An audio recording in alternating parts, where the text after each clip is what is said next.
CEO आज हमारे साथ जुड़े हुए हैं, उनसे बात ना की जाए तो बात बनेगी नहीं। तो चलिए मैं रिक्वेस्ट करूंगा हमारे यूआईडीआई के सीईओ श्री सौरभ गर्ग जी से टू एड्रेस द ऑडियंस।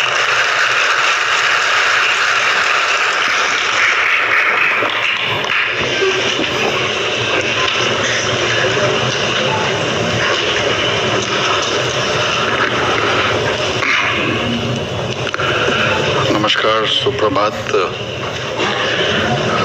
मेरे मित्र संजय राकेश जी, एमडी सीएससी गव,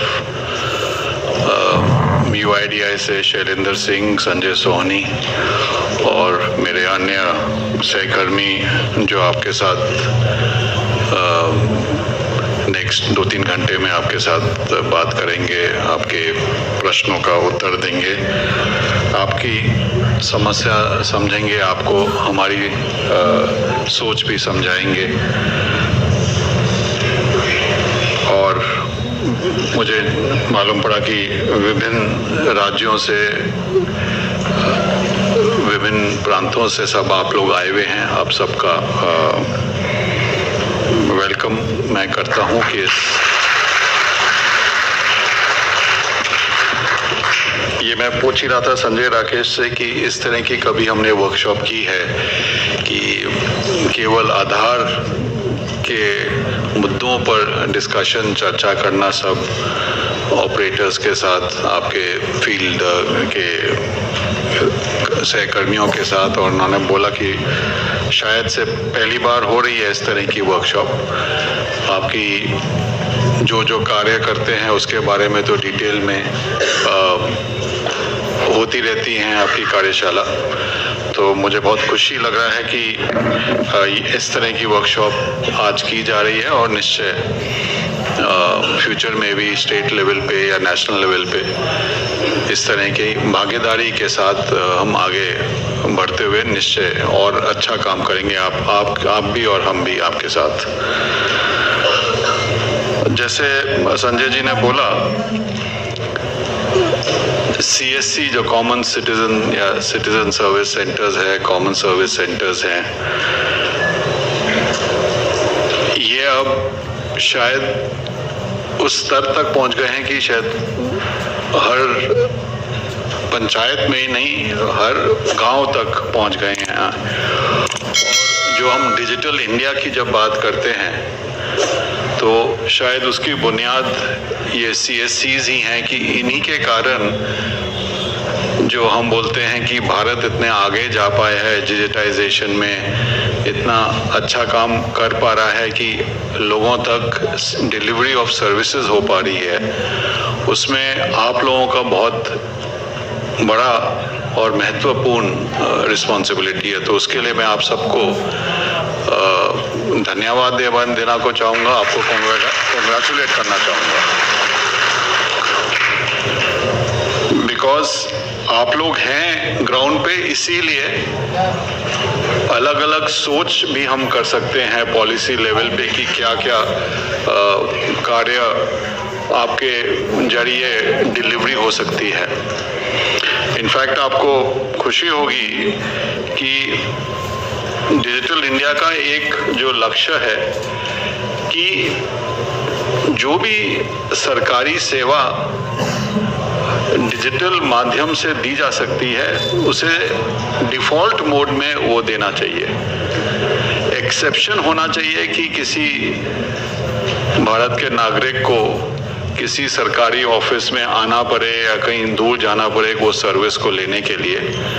अगर वो डिजिटल माध्यम से खुद के कंप्यूटर पे, खुद के मोबाइल फ़ोन पे, कॉमन सर्विस सेंटर पे जाके वो सर्विस ले सकता है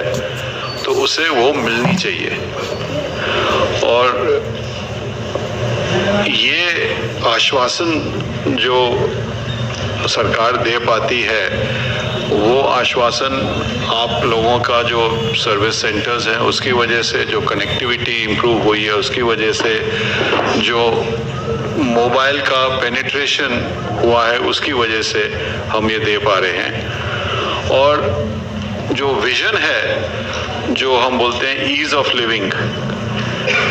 कि किस तरह हर नागरिक को सुविधा के साथ जीने का आसार बन सके, ईज ऑफ लिविंग जो विजन है, उस ईज ऑफ लिविंग का विजन बहुत महत्वपूर्ण पार्ट सीएससी है, आधार है और डिजिटल इंडिया के जो विभिन्न प्रकार के कार्यक्रम हैं, यूपीआई पेमेंट है, ई साइन है, उमंग है, डिजी लॉकर है, इस तरह के बहुत सारे जो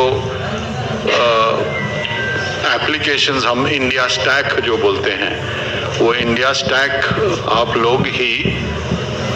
जमीन तक सब लोगों तक पहुंचाते हैं और माध्यम के संग भी।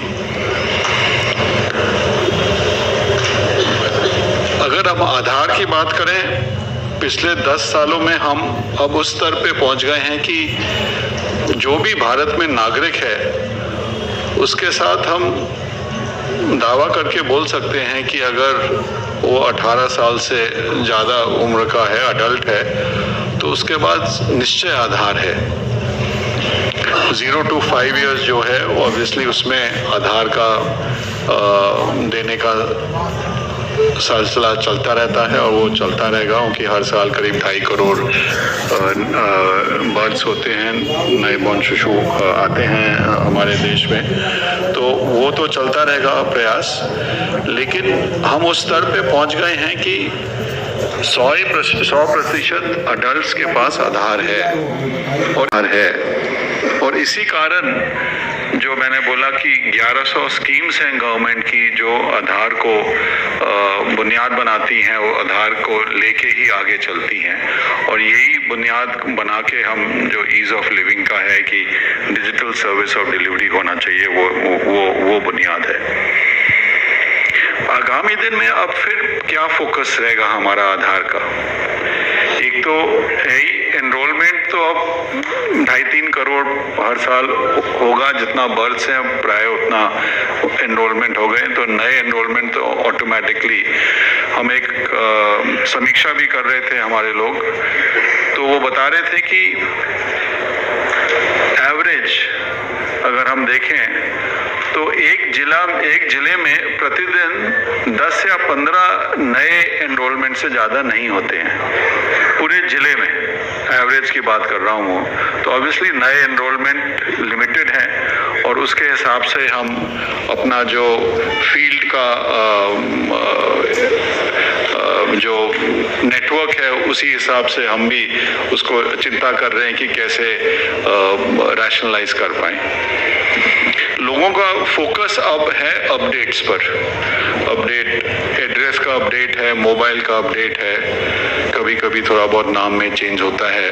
बट मेजर अपडेट्स होते हैं तो एड्रेस और मोबाइल के ही अपडेट होते हैं। मोबाइल का अपडेट थोड़ा ज़्यादा सेंसिटिव है बिकॉज उस पर आप OTP से फिर ऑथेंटिकेशन भी कर सकते हैं,